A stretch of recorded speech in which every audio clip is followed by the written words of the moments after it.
ನಮಸ್ತೆ. ನಾನು ವೆಂಕಟೇಶ್ ಅಂತ ಮಾತಾಡ್ತೀನಿ ಮೈಸೂರಿಂದ, Indian T V managing director. So ಈಗೊಂದು ಸಿನಿಮಾನ ನಮ್ಮ ಹರಿಹರ ವಾಸನ್ ತೋರಿಸಿದ್ರು.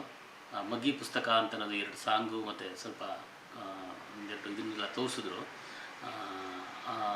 ಆ ಸಾಂಗಲ್ಲಿ 2 ಸಾಂಗಲ್ಲೂ ಯಾವ ಮಟ್ಟಕ್ಕೆ ಬಂದಿದೆ ಅದು ಅಂತಂದರೆ ಕಣ್ಣಲ್ಲಿ ನೀರು ತರಿಸ್ಬಿಡುತ್ತೆ. ನೋಡ್ತಾ ನೋಡ್ತಾ ನೋಡ್ತಾನೆ ಆ ಸಾಂಗಲ್ಲಿ ಕಣ್ಣಲ್ಲಿ ನಮ್ಗೆ ಗೊತ್ತಿಲ್ಲದೆ ತಾನಾಗೆ ಕಣ್ಣಲ್ಲಿ ನೀರು ಬಂದ್ಬಿಡುತ್ತೆ. ಅಷ್ಟು ಚೆನ್ನಾಗಿ ಅದನ್ನು ಚಿತ್ರೀಕರಿಸಿದ್ದಾರೆ.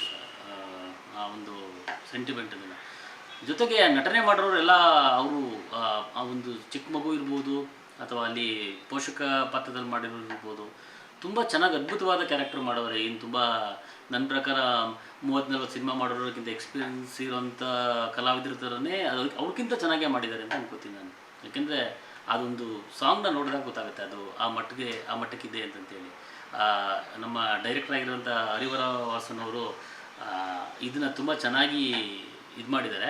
ಮತ್ತು ಅದು ಮ್ಯೂಸಿಕ್ ತುಂಬ ಚೆನ್ನಾಗಿ ಬಂದಿದೆ. ಆ ಸಾಂಗ್ದು ಮ್ಯೂಸಿಕ್ ಚೆನ್ನಾಗಿ ಬಂದಿದೆ. ಮತ್ತು ಆಡೋದು ಅಷ್ಟೇ, ನನಗೆ ಯಾರು ಆಡಿದ್ದಾರೆ ಅಂತ ಗೊತ್ತಾಗಲಿಲ್ಲ, ಬಟ್ ತುಂಬ ಚೆನ್ನಾಗಿ ಆಡಿದ್ದಾರೆ ಸಾಂಗನ್ನು. ಹಾಗಾಗಿ ಈ ಸಿನಿಮಾ ತುಂಬ ಚೆನ್ನಾಗಿ ಮೂಡಿಬರುತ್ತೆ ಅಂತ ನಾನು ಅಂದ್ಕೊಂಡಿದ್ದೀನಿ. ಖಂಡಿತ ಇದು ಒಂದು ಒಳ್ಳೆಯ ಸಿನಿಮಾ, ನಮ್ಮ ಕನ್ನಡ ಚಿತ್ರರಂಗಕ್ಕೆ ಒಂದು ಒಳ್ಳೆಯ ಸಿನಿಮಾ ಆಗುತ್ತೆ ಅಂತ ನಾನು ಅಂದ್ಕೊಂಡಿದ್ದೀನಿ. ಖಂಡಿತ ಹಾಗೇ ಆಗುತ್ತೆ ಇದು ಅನ್ನೋ ನಂಬಿಕೆ ನನಗಿದೆ.